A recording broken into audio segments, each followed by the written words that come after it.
The world has been debating news versus entertainment for years. And guess what? Mike, your side lost. You know what? You're wrong.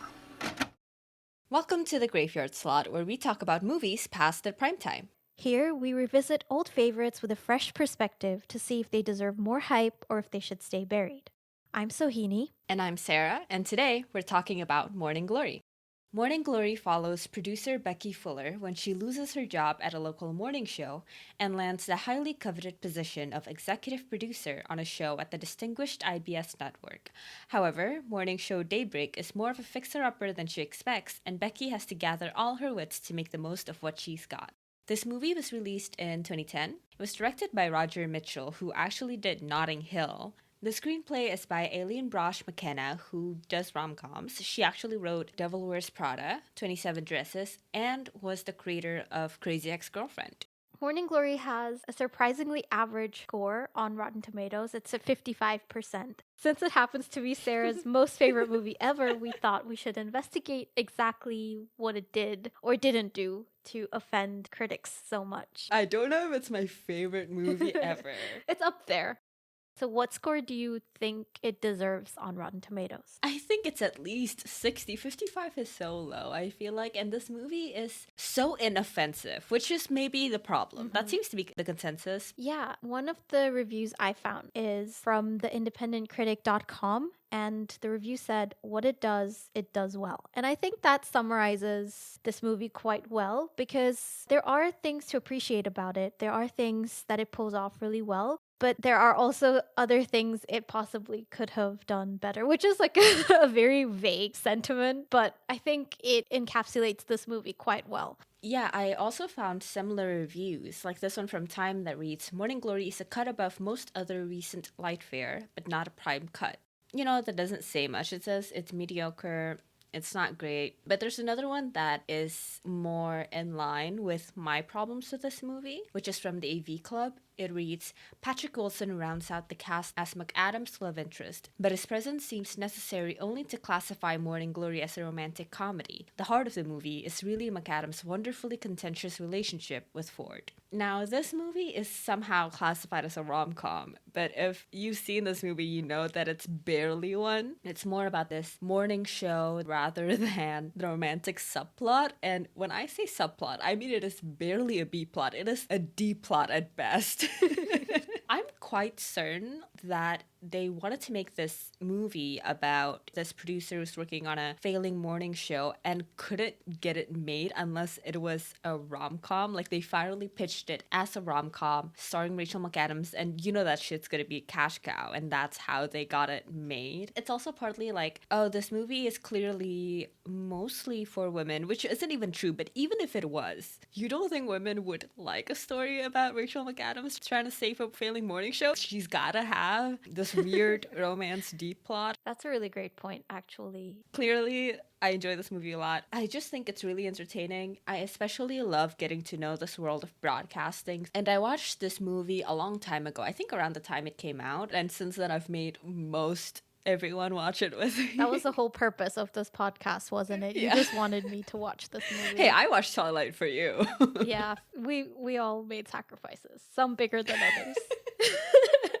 So, Sohini, you've never seen it. Yeah, I had never seen this movie before until you made me watch it for this episode. You'd never heard of it before either, right? No, I hadn't heard of it. I wasn't aware of it as something that I needed to watch. You know, there are movies that you hear a lot about and you think, I'll get around to it one day. But this wasn't one of those. This movie, for some reason, I literally don't know anyone who knows this movie. Yeah, and it's so surprising because this cast is so well known that I was really surprised that it somehow flew under my radar. Not that I'm a huge movie buff or anything, but, you would think that at least I would have heard of it because it's such a star-studded cast. No one's heard of this fucking movie, and I don't understand. You're changing that one person at a time. Yes. If you are anyone listening to this and you haven't watched it, I urge you to go and watch. And please do let us know. I will be the happiest person on earth. You will be fulfilling your life's mission of spreading word of this movie. So yeah, like I said, I hadn't seen this movie before. This was my first time watching it, and I have some issues with it, but I enjoyed it. I had a fun time watching it. Although I do have to say, for once, I think I do agree with the Rotten Tomatoes rating a little bit, because I feel like it's justified. It wasn't horrible, but it also wasn't like the best movie I've ever seen. So it was, it's just there. Do you think it's a good movie? You can say no. See, this is the thing. This is why I picked that review, because my opinion of this movie is like neither here nor there. I don't feel like it's a bad movie, but I also can't outright say it's a good movie. It's just like an okay movie with an okay rating. That's my pretty okay perspective. Yeah, it's okay.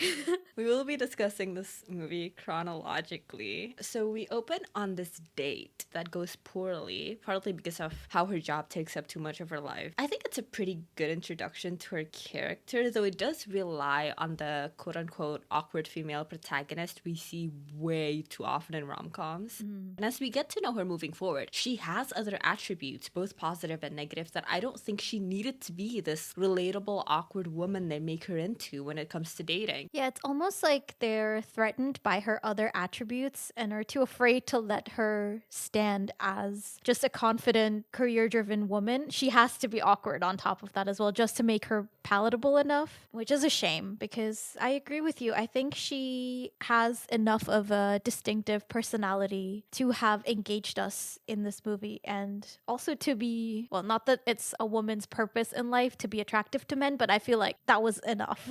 If she wanted to be attractive to someone, she could have been without this relatable persona. I'm gonna see aspects of myself in all kinds of characters if you do it well. They don't also have to be like a bumbling idiot. Okay, yeah, I am a bumbling idiot, but you don't have to remind me.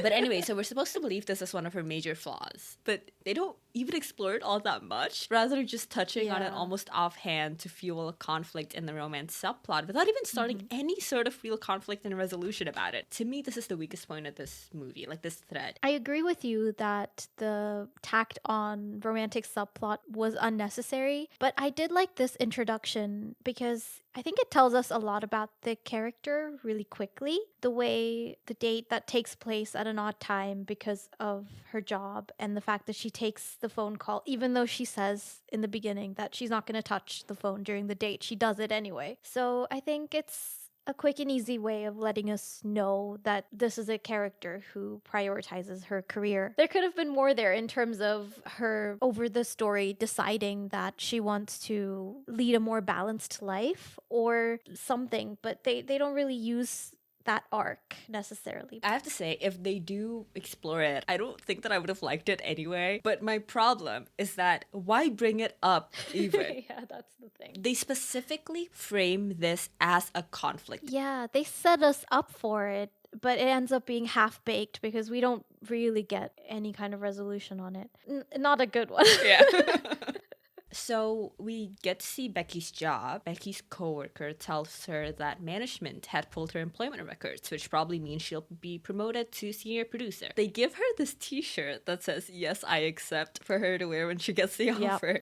I knew the moment they gave her that t-shirt, I was like, this is not going to end well. Yeah, what do you know? Things do go to shit. Becky's let go because they're hiring a new senior producer with all these fancy qualifications. This plot point really frames her as the underdog.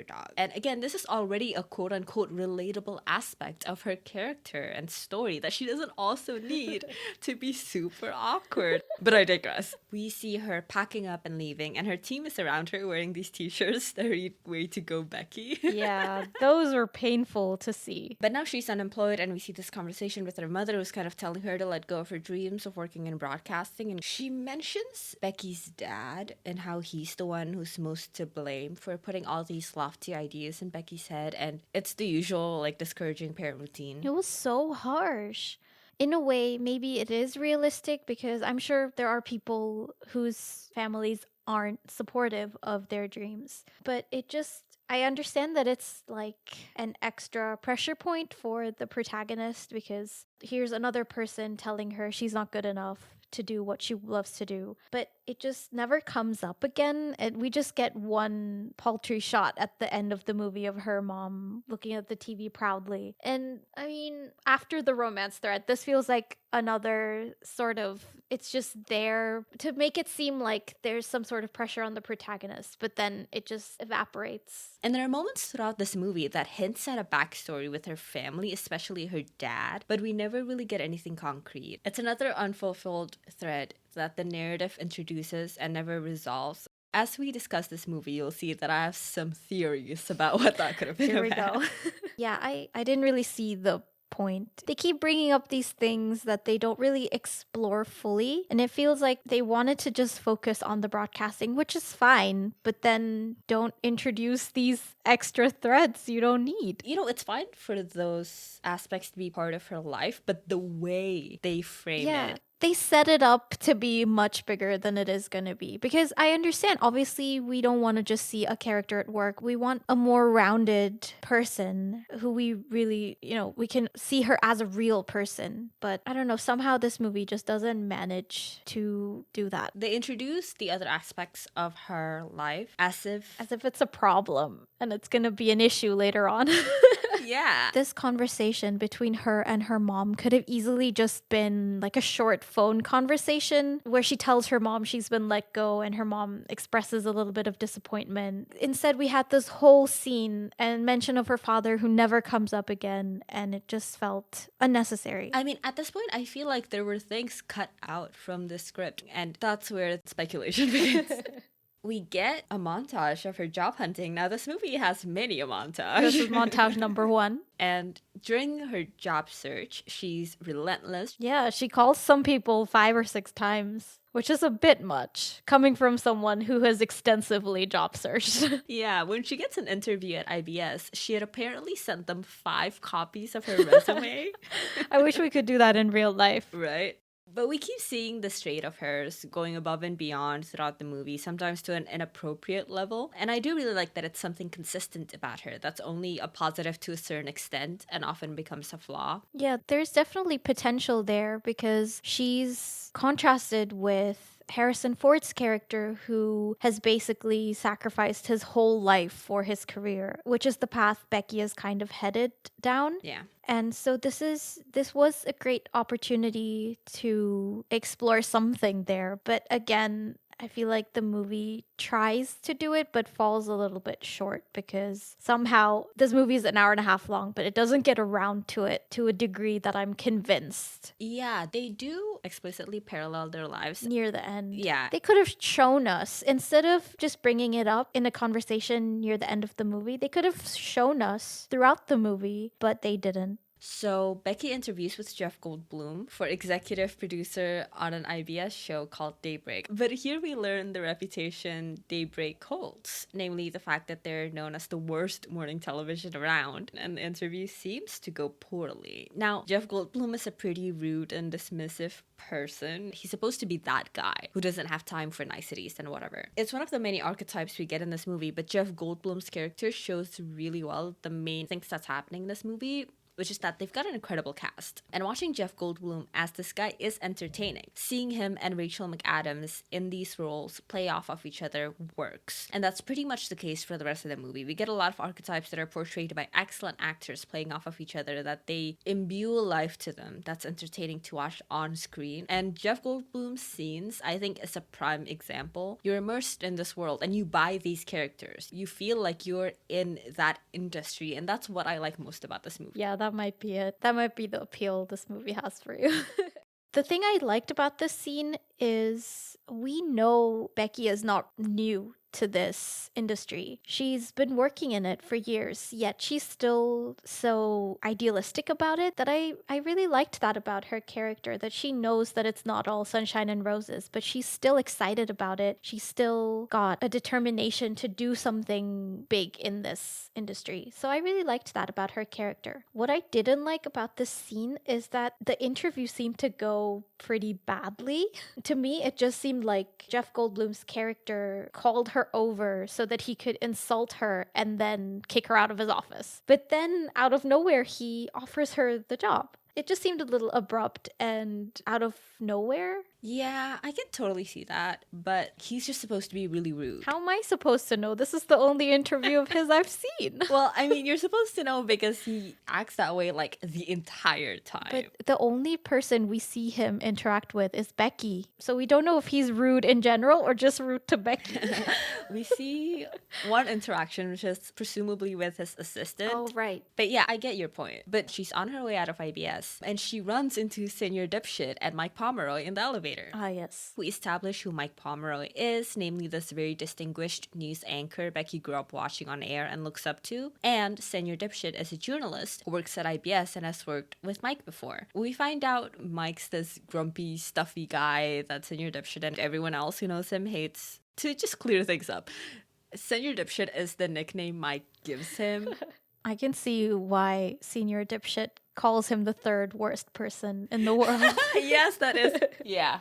This short scene, I think, is a pretty good foundation for the dynamic we have moving forward. It's pretty short. It's just a scene in one elevator ride, but it's pretty effective. I like it a lot. Yeah, I think it sets us up well for the direction Becky and Mike's working relationship will go, because at some point down the road, we're going to have them working together. And I really like the contrast of Becky's enthusiasm and Mike just basically he's acting like there's a fly buzzing around him and he's just just ignoring her entire existence. But yeah, it's a good setup. You know, I feel like this scene could have been set up for the entire movie in the sense that it should be the dynamic of that triad. That's a really interesting relationship. Senior Dipshit is someone who has worked with Mike and has all this history with him, and we do get glimpses of that, and honestly it's the most interesting his subplot ever gets. But yeah, now I'm imagining like a version of this movie where it's about the three of them, because they're in very different points in their career and in their lives, and could have been really interesting. A part of me wonders if the movie should have started with this scene, with Becky getting this job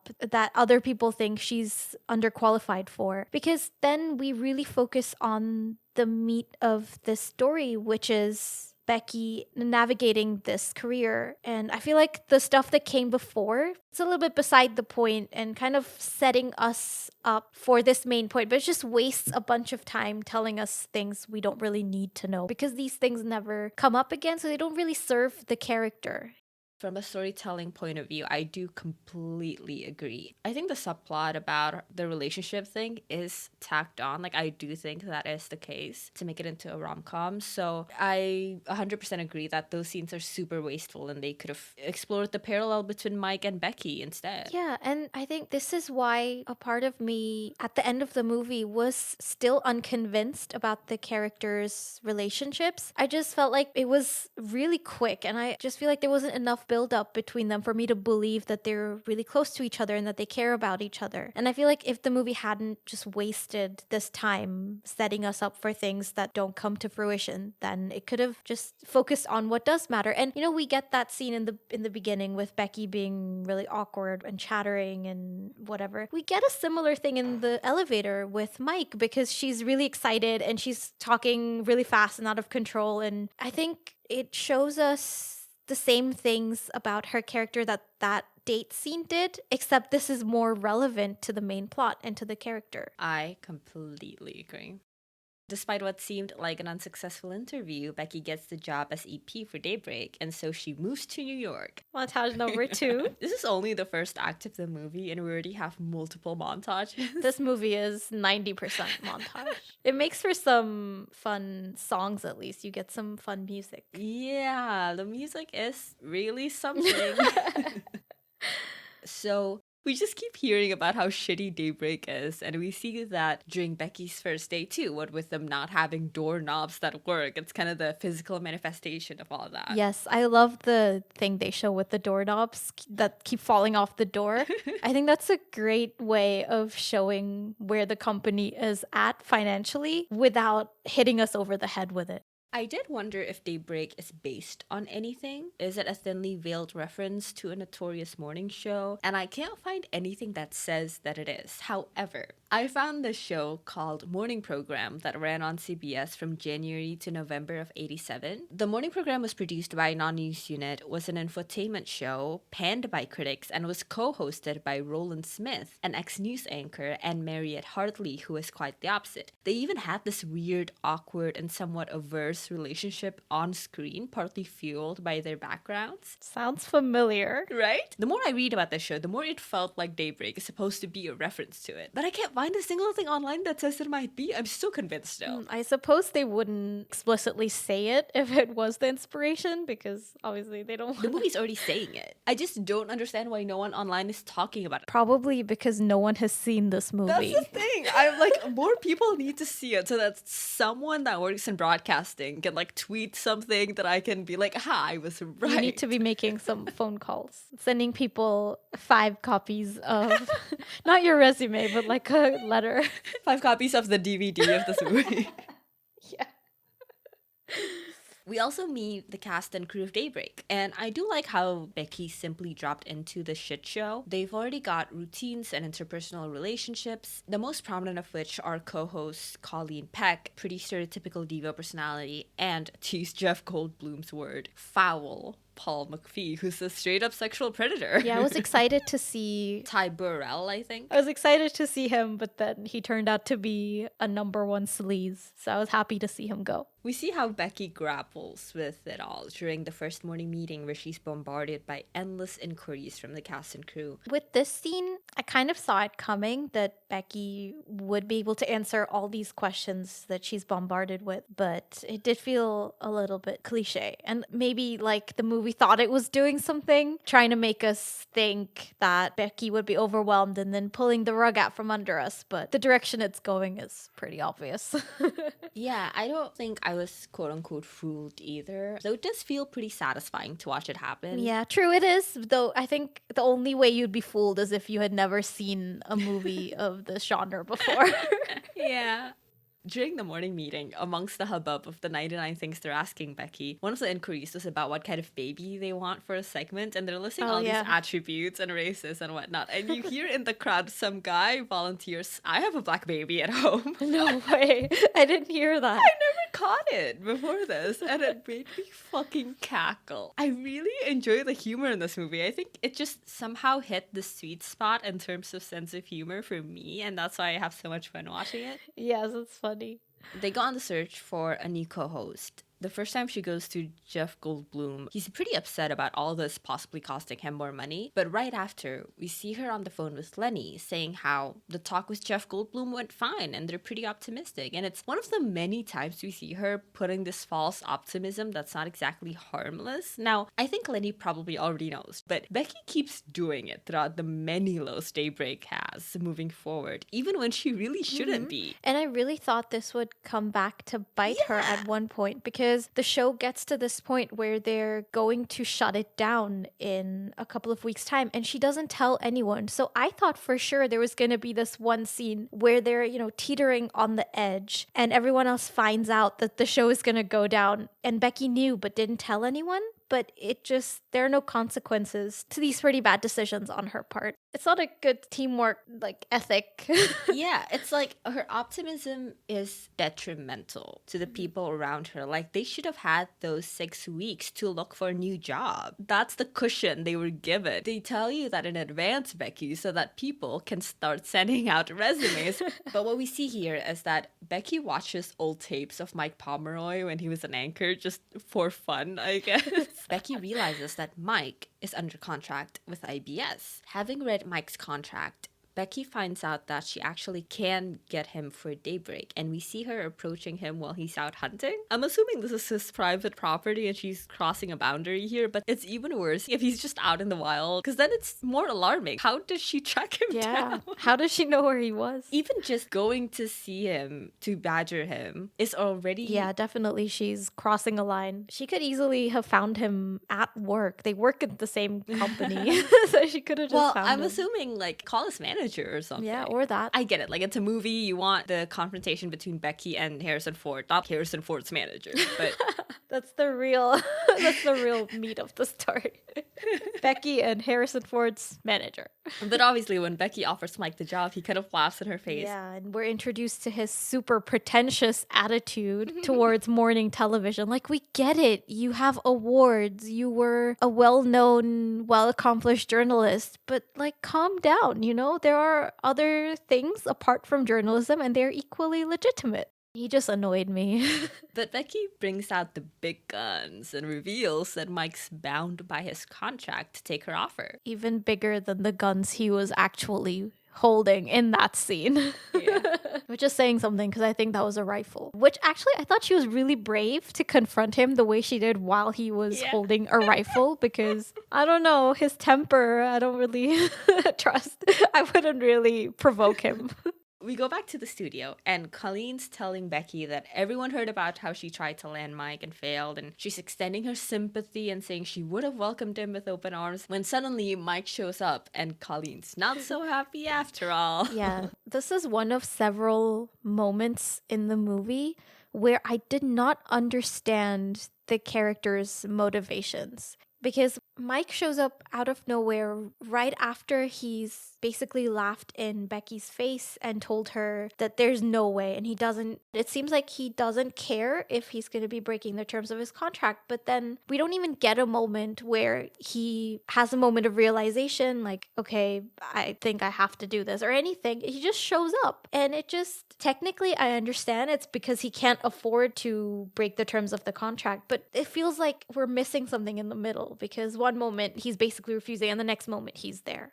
Yeah, I mean, I don't feel like it's that abrupt. It's not like they've already established that I won't do it. It's just that he's like shocked by the contract and then he walks away. I think that's where the scene fails a little bit, because she brings out this loophole in his contract basically that she's exploiting to get him to be the co-anchor. That would have been the moment of his realization, like, oh, I actually don't have a choice. But he still acts like he does have a say in the matter. And he walks away like he still has this attitude like there's just no way. So I feel like if they had just omitted that bit, that would have been his moment of realization. And then the next scene would have made sense that he shows up. Yeah, I totally understand that. I think it's that I read that as more of him being angry. Yeah, fair. To be fair, that's like his entire personality.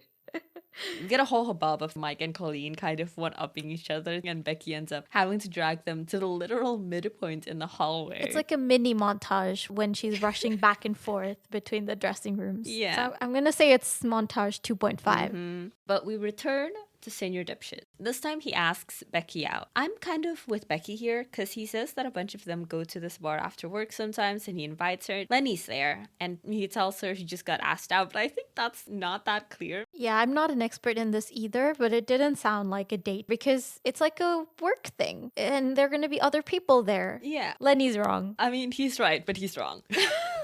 In the real world, he would be wrong, but in movie land, he is correct. It's so funny that when she shows up at the date, it's actually just Senior Dipshit at the bar. But I'm assuming there really is a bunch of them that hang out at the bar. And we see later on that that's true. Yeah. To give him the benefit of the doubt, maybe no one was free that day. So he was expecting a bunch of people to show up, but it just turned out to be him. I'm imagining him like texting the entire time, like, fuck you guys, you said you would be here. You know I like this girl. Or maybe he didn't even intend to ask her out on a date, but he had no choice to pretend it was a date because it was him and he didn't want to let on. This is also where he tells Becky that Mike gave him the nickname Senior Dipshit, I think. So I don't think the romance subplot is particularly interesting. I think that's clear. The most the relationship gets interesting is when they touch on their mutual experience with Mike, which I think is pretty telling of where the heart of this movie is. Yeah, that's a great point. We're supposed to be into him because he is quote unquote cool. And I'm like, that's not enough. Yeah, it's the male gaze again, I feel like, because it's as if just watching Becky flourishing in her career just isn't enough. We have to have attention from the guy as well. So the next time we see them together is when Becky finds him to apologize and start over. It's not my favorite scene. We get the worst line from Senior Dipshit where he tells Becky, "You're different." Yikes. Oh god, yeah, that made me cringe. Everything about the subplot feels like they wrote it last minute in the span of one lunch break. That's so specific. They were like, oh shit, we marketed this as a rom-com, but there's no rom in it. Quick, add a You're Not Like Other Girls, Yeah. add a pseudo date. Yeah. Now I was gonna say I don't like this scene either. I don't understand what makes Becky suddenly seek him out to apologize. I don't like that she's just laying out her personality in front of him. I liked in a way that the conversation was direct, like they weren't beating around the bush and trying to be all coy, which was refreshing. Yeah. But Becky just straight up tells him, you know, I'm a little dense when it comes to flirting and stuff like that. And I feel like, again, it was a little unnecessary. Like, we as the viewer have already seen that. And I understand she's explaining it to this guy, but it's like, why? What is the point? This doesn't serve the story at all. It's just, we're taking a detour. Yeah, and we love rom-coms. It's just that this movie wasn't supposed to be one, and that's not where the interest lies. The actors did a fine job with what they were given, and I love the scene where she's miming rowing and he's trying to guess. That was funny. It was because they played it in a way where, like, Senor Dipshit, his expression is straight up, oh my god, there's something very wrong with this woman, and I love it. I like that he thinks she's batshit. I guess that's what he meant by you're different. He just didn't want to say the word batshit crazy. I think something they could have easily bonded over is their job. Yeah, there was that point where, because he's worked with Mike, he knows about his little habits. And so there's this point where he clues her in about, you know, Mike going on a drinking binge basically the day before his first day at the show. And I think it would have been nice to see them hunt down Mike together and then him giving her these little bits and pieces of insight that he has working at this company for so long, and then her showing him a new perspective because he's obviously so beaten down and he hasn't enjoyed his experience working with Mike. So she could have shown him a new side of Mike and changed his perspective a little. So they could have balanced each other out well in their interactions with Mike, I think, and learn more about each other that way as well, instead of what did happen, which is basically not even standard rom-com, just like almost nothing. They get maybe 3 scenes together. That is a great point. We get a bunch of scenes where Mike's being very difficult to work with. When they're reviewing the promo material, Becky finally kind of snaps at him for real, and you can see that Mike's surprised. I just really love seeing Becky find out for herself that the reality of this guy she's watched on screen and admired for so long, and, you know, contend with that reality. Yeah, and I think it's a good parallel also to what I said earlier about her being so gung-ho and enthusiastic about this whole industry and slowly discovering that maybe she's been looking at it through rose-tinted glasses. But in both scenarios, in the company as a whole and then also with Mike, she does keep up her optimistic attitude, which I really like because I think it makes for a character who's easy to root for. Yeah, it's not that she's gung-ho and optimistic because she doesn't understand that things are grim. It's that she's that way in spite of it. It's not that she's cheerful even. She's just always like turned up to 11. Yeah, no. The night before Mike's first day on air, Mike does his thing where he goes on a drinking binge. So she goes out to find Mike and we get yet another montage. So that's montage 3.5.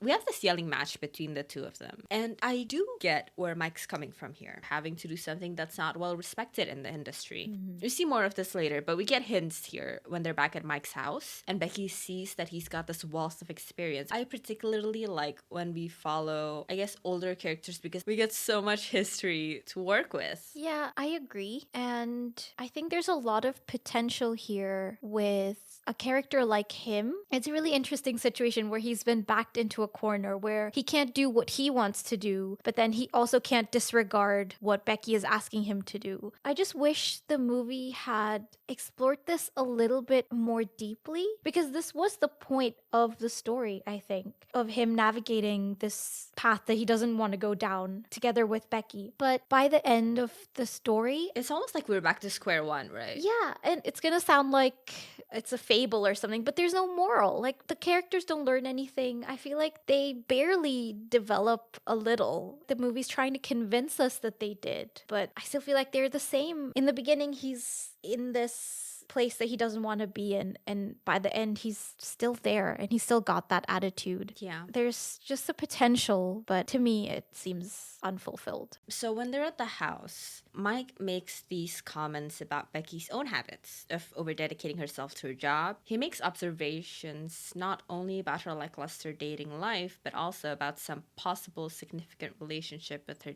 dad. This is where I think the movie wanted to explore that further. They make a point of building that foundation. Becky's relationship with her mom mentions of a relationship to her dad who it sounds like she looked up to most. How Mike is sort of the stand-in for that relationship because his career was what Becky and her dad bonded over, and how her dream seems to be crumbling alongside this lofty perception of hers about Mike Pomeroy. And honestly, Becky's ambition and perception of herself and life and the industry tangled up with her hero worship of her dad and Mike Pomeroy would have been leagues more interesting. Yeah, I think that would have been a lot more compelling and also relevant to her character arc than this half-baked romance story that we get with Senior Dipshit.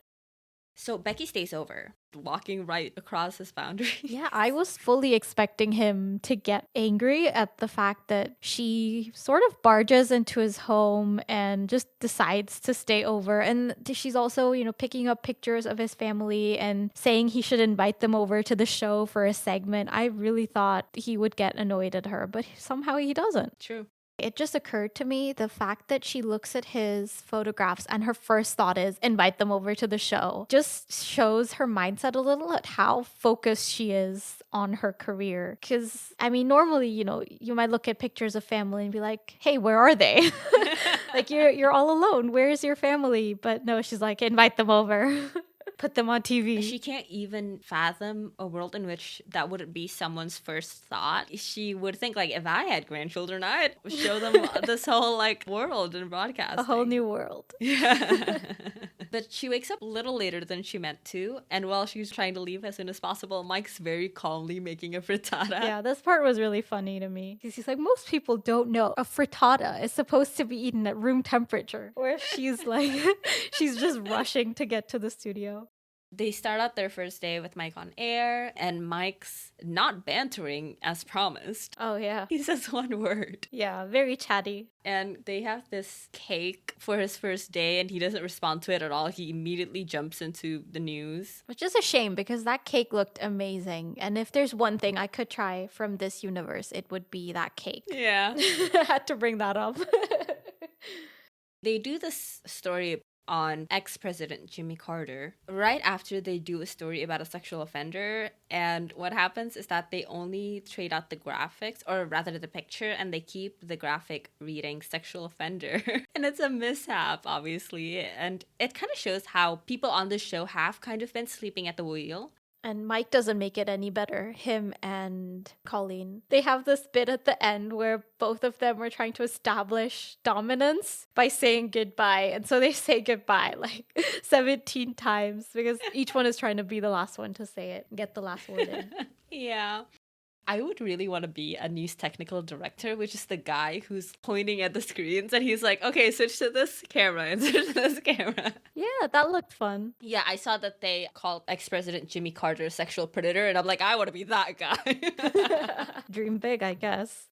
And there's also another part where Mike's doing the story and he uses the word abrogated, which isn't on the teleprompter. And the issue with Mike is that he looks down on Daybreak and everyone who works there, and somehow, whatever, I'm reading too much into it, but I think this is just a prime example. He's that well-educated guy who thinks he's so much smarter and so much better than everyone else. No, I don't think you're reading too much into it at all, actually, because they highlight it pretty clearly. The moment he says it, there's a little bit of a chatter in the background where everyone's like, what did he say? That wasn't on the teleprompter. And I think it's a great subtle way of just pointing out yet another way Mike is trying to have his own way while still being contained in this role that he doesn't want to play. So now we get another glimpse into Becky's developing relationship with Senior Dipshit. Becky's watching coverage on some arsonist in the middle of the night. I am glad that they don't make the guy resent her for her dedication to her job. Yeah, that would have been a little cliche. It already is, but... More so. Yeah. I actually like this characterization of him. He's like, I completely get it. Go and do your job. Yeah. But okay, there's this song cue as she's going home. And part of the lyrics is, I walk away, but he lingers. And it's like making you think that that's what the narrative is telling you. How there's this longing for Senior Dipshit. That caught my attention as well. Yeah. But we get this conversation between Mike and Becky. We see Mike try to pitch something real. He mentions the governor's taxes are being audited. So, he is right that there are good stories that Becky just doesn't want to listen to because she immediately dismisses it. Yeah, I wonder why. Because she is trying to improve the show. And to me, it would seem like the most natural thing to take advice from someone who has been in this industry and is so experienced and he's good at his job. So I don't understand actually why she dismisses his idea. I think it's because he has this reputation of, repeatedly pitching stories that go nowhere. Yeah, I can see that. Though the way she looks up to him, I would expect her to dismiss these rumors about Mike rather than dismiss Mike himself. I'm with you, I think. I'm also a little confused why she won't take his ideas. So Jeff Goldblum finally breaks the bad news that they're getting canceled. Like we talked about, this is another time we see her put on this bright facade. Yeah, and I think one thing this deprived us of later on is getting to watch everyone collaborate to save the show. Because they were working together, yes, but only Becky knew the real stakes at hand. And she was the only one really striving to save the show. And I think it would have been nice to see everyone kind of get in line and finally step up to make the show good enough so that it can stay on air. Because, like you said in the beginning, because of that mishap, we see that people aren't really taking their job too seriously and kind of letting things pass the cracks. And this would have been a nice turning point where she rallies everyone together and says, we need to get our stuff together. Instead, this is just a turning point for Becky to finally get past her hero worship of Mike Pomeroy. Becky storms in and confronts Mike, and part of what she says to him is that my dad and I used to watch you on TV. Another mention of her parents. Yeah, it seems a little strange to keep bringing it up without giving us the background. It's like if you keep mentioning an incident that happened in a character's past without ever revealing what that was, it's just pointless. Yeah. But Becky gets this surge of optimism, I guess. I mean, she always has one, but... She returns to Jeff Goldblum and convinces him that if they reach a certain rating, they'll stay on air. But she returns to the studio and she's ready to shake things up. So they keep doing all these off-the-wall segments. Becky is so gleeful watching it all go down, and she's cueing all of them to do all these crazy things, like Ernie gets a tattoo on air. He skydives, and then he's also in a fighter jet or something. Yeah, and he passes out on air. Another montage, actually. So that's montage 4. Yeah, poor guy goes through a lot in this montage. We have this conversation between Becky and Mike about, the crazy things that she's been making everyone do.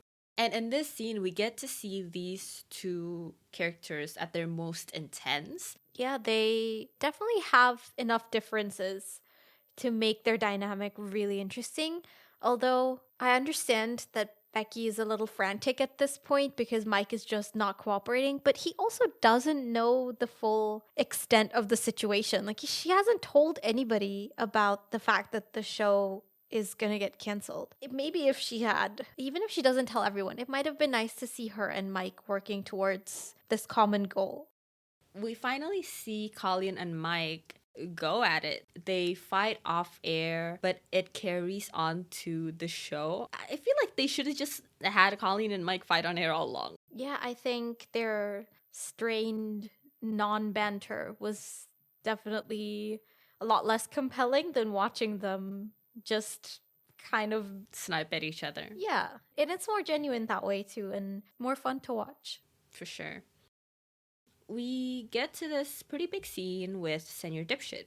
Becky's watching the news while they're having dinner, and it's this tension of how, Becky's so absorbed by the job, and I think her going off on him is a little more about the pressure she's under and how she feels about it, instead of Senior Dipshit actually acting any certain way towards her. Like, he makes one comment that unintentionally sets off, Becky's insecurities. Yeah, I agree. I was really surprised with this scene because I feel like their relationship just didn't have enough buildup to warrant Yeah. even any type of conflict because he's barely ever there. And she says this line about how he looks at her like there's something wrong with her. And I I was so confused. Throughout the movie, he's maybe looked at her like 3 times. And it's never been in any sort of judgmental way, even when she's been rambling or when she abruptly left at the bar. He's always been pretty supportive. And I think that's a great point, actually. It might just be that she's projecting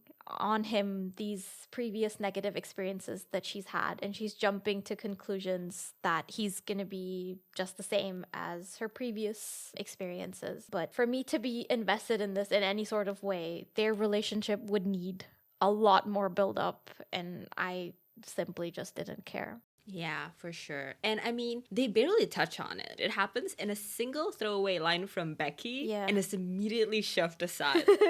It's like in the movie's contract, there was a stipulation that they had to have this number of scenes or this number of Yeah. minutes dedicated to the in the rom-com behind the scenes. They were like, okay, 10 more seconds, Becky, just hang in there and we'll get you out and we'll get back to the real story. And I mean, even when this happens, it's so, like, I get it. It's about time for this relationship to crumble. It's textbook. Yeah. Except we're missing all the good stuff in the middle. Yeah. I don't even really know how this conflict or character growth is resolved. I guess we get that whole arc with how she puts her phone in the fridge at the end, because that's how she, unplugs from her job. But she is rewarded at daybreak. Her work pays off. Yeah, there's no consequences to her dedicating basically her whole life to her job. It's like the movie can't really decide which direction it wants to go in and what it wants the message to be. Yeah. Nothing is fleshed out. Nothing is deeply explored. Everything is sort of surface level. It's got these contradictory messages. It's just so strange. And I wish they had just never made this conflict happen in the first place if they were never gonna delve into it. It's just, it ties into her parallel with Mike as well. I guess, yeah. They make it tie in. It doesn't have to tie in. Yeah. They don't need it, but they mention it explicitly where he points it out himself that he sacrificed a good relationship with his family for his job, and he sees Becky doing the same thing. But then once again, it's just left there. Yeah, they don't do anything with it. Yeah, I think they just try to go in so many different directions that they end up not exploring any of them properly. It's a shame.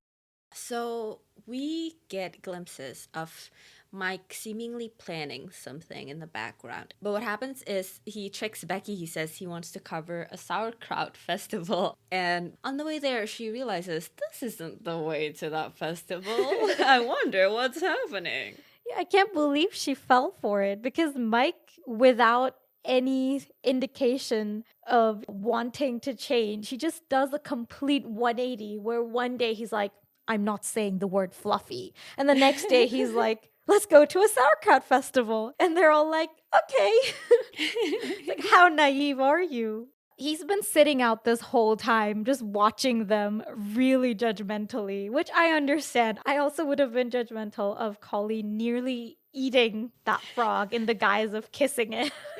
Yeah. But, maybe they were just optimistic that he's finally joining in the fun. But alas, that was not the case. No, it is not. They pull up to the governor's country house. And Becky finally throws a Hail Mary and she tells him, like, we're gonna get canceled. And he gets this look on his face. To me, at least, it's clear that he does care. It's enough to stop him in his tracks. So it is clear that somewhere deep down, he does care a little. And I mean, Becky says that they're gonna get replaced by soap operas and game shows. And I guess he is even more peeved by those programs. And we see here that Mike hasn't been sleeping at the wheel either. He is this excellent reporter that Becky thought he was. Yes, this was my point as well when I was watching, is this whole climax and then the bonding moment that we have that comes after it with him and Becky. It all would have been a lot more powerful if they had been working together on it the whole time, rather than Mike going behind Becky's back and working on this by himself. And then Becky's in the other corner working on things by herself, trying to force Mike to do things he doesn't want to do. If they had met in the middle and worked something out, it just would have been a lot more satisfying, in my opinion. I see that in regards to their relationship with each other. I agree. Yeah, I have a problem with the way this movie is structured, basically. Like, I would have started way later on, and this scene would have been earlier on as well. And the climax would have been something different. Yeah. I do like the sequence where Becky's on the phone with Lenny, and he's like, we gotta air something. Like, they're saying, like, oh, fuck, Ernie can do his fucking weathercock segment that he's been pitching all along. I feel bad for Ernie, though. We see him rushing through the studio with an armful of weather vanes, really excited to do his segment on it. And then he just topples over. They put him through so much. You know what? This movie is trying to kill Ernie. Just you wait till episode 6. That's what that was in reference to. They do get this bonding moment. Becky's saying, like, you could have told me, I might have covered it anyway, but we know that's not true. He did bring up Albany and she said no. Mm-hmm. This is the most explicit this parallel gets. He says, nobody thinks I can do this job, but I can. This is a nice moment between the two of them where I think Becky realizes that she shouldn't have dismissed Mike so quickly. And she realizes that if they work together, they might actually be able to build up the show into something good. Which is why I think it should have come earlier on rather than being the climax of the story. Because after this, we wind down and the show has already increased its ratings. And it's all been because of Becky alone. We just never get what I think would have been fun to see, which is them working together to save the show. You're right. We also touch on how he feels embarrassed to see his grandkids after his apparent fall from grace, at least like within the industry. And it's a bit of a parallel to Becky and her mom as well. Yeah, and I think it humanizes Mike really well. This is the first time where I understood him a little bit better, and he was more than just grumpy dude. Yeah. He even like talks about how he fucked up with his kids because of how much he spent his life working. And that's what pushes her to patch things up with Senior Dipshit. Yeah, I think we covered this before when we talked about the fact that the movie just doesn't know what it's trying to tell us. Because they try to convince us that this is the parallel between Mike and Becky. The fact that she's walking down the same path as him, basically. But like you said, she's rewarded for everything she does, whereas Mike supposedly had this huge fallout with his family. So it's very contradictory. And I'm not convinced. Yeah, I think they should have spent more time exploring it instead of just at this climax. I think there was enough potential between Mike and Becky in the fact that they have such a different perspective to the industry, but they both have a huge respect for it as well. That's their uniting point. They just differ in their opinion about what makes good television. And I think that is enough. You don't have to drag in this backstory and try to convince us that she'll suffer down the line because she's been focusing on her career so much. Like, it just wasn't needed. Yeah. If they just actually left her private life alone, it wouldn't have bothered me that he brought that up. Definitely, it rounds out his character more to find out what happened. Yeah, but because they make an attempt. Yeah, the fact that they relate it to her and try to make it a parallel with her is what bugs me. I completely agree. He also says, like, I had nothing until you came along. When I started watching this movie, I thought he was retired at this point, but it's been 6 months.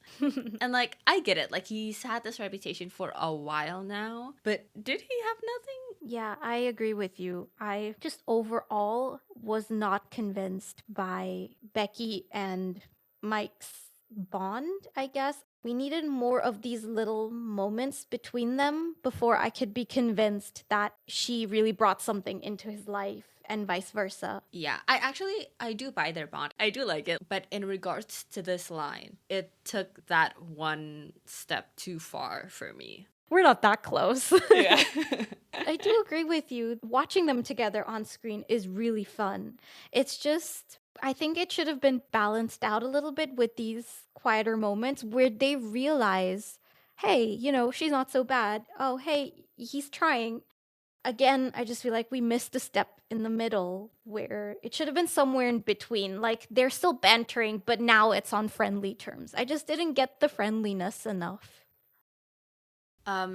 This is a big thing that Daybreak covered the governor's arrest. And so ratings go up, and Jeff Goldblum tells her that she actually did it. She bought them more time. But NBC's Today Show calls Becky in for an interview. And honestly, depending on the role, I think she should have taken it. I can see how she wants to keep the role of EP, though. Yeah, it's a risky move, but I actually think if she can pull it off with Daybreak and make it even bigger, then obviously it's worth it for her to stay. I guess in a way, it's in line with what we've seen about her in that she believes in her abilities. And I think also it's a vote of confidence for Mike as well. Yeah. But so she goes to find Senior Dipshit. I feel like the first person she'd want to tell the good news is not Senior Dipshit. Lenny!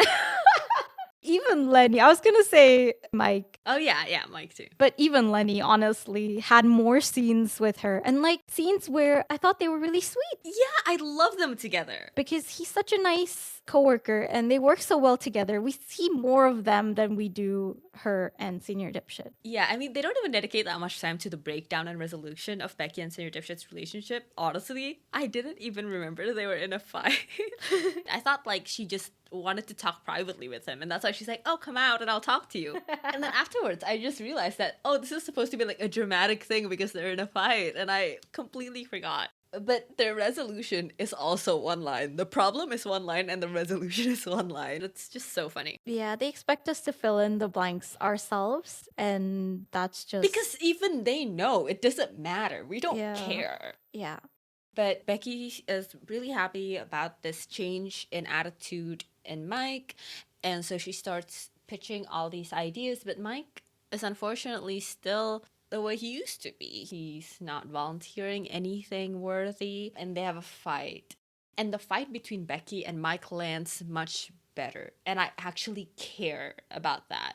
I half agree. I do think their fight lands a lot better than Becky and Senior Dipshit's so-called argument. There's a lot more tension in this, and I definitely felt more invested. But like I said before, I'm not 100% convinced of their loyalty to each other because Mike genuinely looks a little hurt when Becky says she's considering the job at NBC. But I understand that Mike has trouble cooperating, but he does care. I just wish we had had a few more moments where we saw that he cares. Because if we had had this scene earlier on with him doing this huge story and then still going back to square one and refusing to cooperate, but then slowly we start to see this change a little, then I would have understood their loyalty to each other and how he and Becky could build the show back up together. But as it is, it seemed unearned. Yeah, exactly. It seemed unearned. Like the conversation she has that she's considering this other job, it would have been more natural to me for her to have this conversation with Lenny even than it does with Mike. If I had a problem with this scene, I think it would have been the fact that after all of this, why is Mike surprised that his attitude has consequences? He's acting like it never even occurred to him that he could break this relationship between them. Or like a kid who's been throwing tantrums all the time, and when they get scolded, he's surprised and he's upset. And that would be my critique of it. But in reality, I actually don't mind. I like it. As it is, I think it holds up well against the scene between her and Senior Dipshit. In comparison to that, this is a much more compelling scene. And this thing with Mike is another thread about the things she dreamed about as a kid. You know, this is the man she looked up to, the reporter she watched with her dad, aka the other man she looked up to. And all of that not being as she imagined. Like, that's not real. It's letting her down, just like her mom said. And again, if they had this thread about her dad, this would have been the place where it all kind of crumbles, I guess. Yes, that's a great point. I think this would have been really powerful as a climax where Becky finally confronts the idea that Mike is not who she was building him up to be in her mind this whole time. I mean, that is the scene, right? It is, but it's just the reason for it is that he's still not cooperating even after they had this big break. And That's not a change, yeah. yeah, it feels too late in the story for this to still be the conflict. Yeah, I agree. You know what I think might have worked a little bit better? They slowly start working together, but then Mike goes behind her back to do something. Something like that, where she realizes, I thought we had this whole teamwork rapport thing going, but you betrayed me. That sort of thing. That would have been great. Just a different reason for her to have this crisis rather than him being uncooperative, because it's just too late in the story. And so this was my issue, is that there's just no character development, because Mike was pretentious and he pretty much remains pretentious until the last second. Yeah. So that last second is that we get a classic airport scene. Oh, The yes. broadcast version of an airport scene. It's so funny because, like, the main tension is so clearly between Becky and Mike. But because we also have this romance subplot, it's so hard to ignore that all the charisma is in this working relationship instead of the romance. Mm-hmm. It's so glaring. The romance subplot is already, it's just meager as it is. And then in the face of this much more interesting relationship, it just falls even shorter. Becky is interviewing at the Today Show, and Colleen is laying into Mike, and Mike gets this realization of, like, I need to do something. He just leaves the broadcast. But he starts gathering these ingredients, and suddenly he's making a frittata on screen and talking about its history. And, Mike doesn't do these fluffy segments. And Becky's at her interview, and she sees on TV, and she calls it Mike Pomeroy having a mental breakdown on live TV. I feel like it wasn't Becky who rejected the job offer. I feel like they told her it's a no after that interview. Oh yeah, for sure. Because she not only interrupts the interview to watch the TV, but she also picks up a call in the middle. She's dressed totally inappropriately, and yeah, she leaves halfway through. So obviously, this is like Mike asking her to stay, Mike saying, okay, fine, I'll do these fluffy pieces if you stay, and I'll be more cooperative. And I do like that scene. I think it's really cute. Yes, I like it too. And I think it's really true to Mike's character that he's subtly telling her that he cares about her, because I wouldn't expect him to actually profess it out loud. But this is a very Mike way of telling her that he cares about her. Once again, I feel like it's a tad unearned, because I just feel like there are a couple of scenes missing in the middle there that they took up with senior dipshit, probably. Or like the 99 montages we get. Yeah, that too. Cut the montages and senior dipshit and add in more scenes with Mike and Becky. But so she leaves the interview midway, and okay, if I were her, I wouldn't want to miss a second of that broadcast. I would have stayed so I can see it on the TV, because she spends all that time running back to the studio instead of seeing what Mike's doing. Like, she missed the whole thing. Yeah, and the fact that he said fluffy on broadcast when he said he wouldn't. I really like that touch. But yeah, we get this shot of Becky literally running to go back to Mike, a la classic airport scene. And like you mentioned, she's dressed really inappropriately for a job interview. She's in this dress, and she has like a cardigan to make it a little more professional. But she looks like she's going to a wedding. And she even has like her hair all pinned up. Yeah, it's leagues away from what she was wearing when she interviewed for the Daybreak job. Especially with this, it's even more blatant that this is a play on the classic rom-com trope. And obviously, she looks like this because they want her to be in a pretty dress for the climax. And if this is an actual rom-com, the climax would have been between her and Senor Dipshit, but it isn't. Which just proves your theory. I mean, at this point, they were just having fun with it, right? It's kind of a tongue-in-cheek thing. If that really is the direction they want to go in, I'm definitely missing more of that throughout the story. I actually would have really enjoyed it if they had played around with those tropes from the very beginning and like subverted them. Yeah, maybe Becky and Senior Dipshit's relationship was a parody all along, and that's why we're so unconvinced by it. Yeah, sure. But it's all wrapped up really nicely. Like, she stays at Daybreak and Daybreak stays on air. And we get these glimpses of, like, Becky hires her friend from Good Morning, New Jersey. Another montage. Oh my god, yeah. This would be 5.5, maybe 6. Let's round it up to an even 6. Yeah. Her running back to the studio was kind of half a montage, so. Yeah, they also, I thought she was just gonna like cross the street, but no, she like crosses a whole fucking park. She's like crossing streets. I think it would have been more realistic if she gets there and they've all wrapped up and it's all finished already. And they're like, where were you? Just running through New York. She looks like shit. We get the only resolution to the thread of Becky sacrificing any potential romantic relationships for her job by one shot of her putting her phone in the fridge. Yep. And it wraps up with Becky and Mike talking about future stories they can do together. And their bickering is more pleasant now. And that's how we end Morning Glory.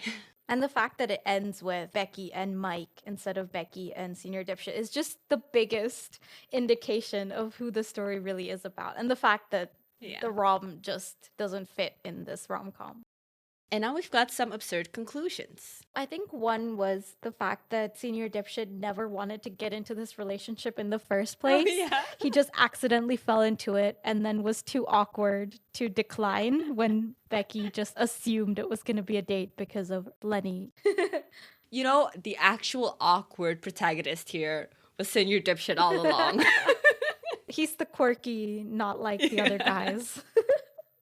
And our second absurd conclusion is that they had a certain quota to meet on how much romance is in this movie for it to be a rom-com. And that's why Colleen and Mike get together at the end. They're just trying to shove more rom in.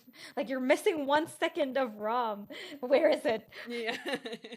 And our third absurd conclusion is the beginning of Ernie's villain origin story. Because they put him through so much. They strapped him onto a roller coaster. They made him skydive. They put him in a fighter jet. And then, poor guy, they gave him hope that he would finally be able to talk about his weather vanes that he had been anticipating this whole time. And they didn't even let him do that. I feel like anyone would snap if they were in Ernie's place. For sure. So obviously, I really like this movie. No kidding. And I think it's got a lot of flaws, a lot of unfulfilled potential. It's just that I have so much fun watching it. I think it's really funny, and the actors are really entertaining to watch on screen. What are your thoughts? I think this discussion really helped me realize my issues with this movie, because before I was just lukewarm about it and I wasn't sure why. And now you hate it.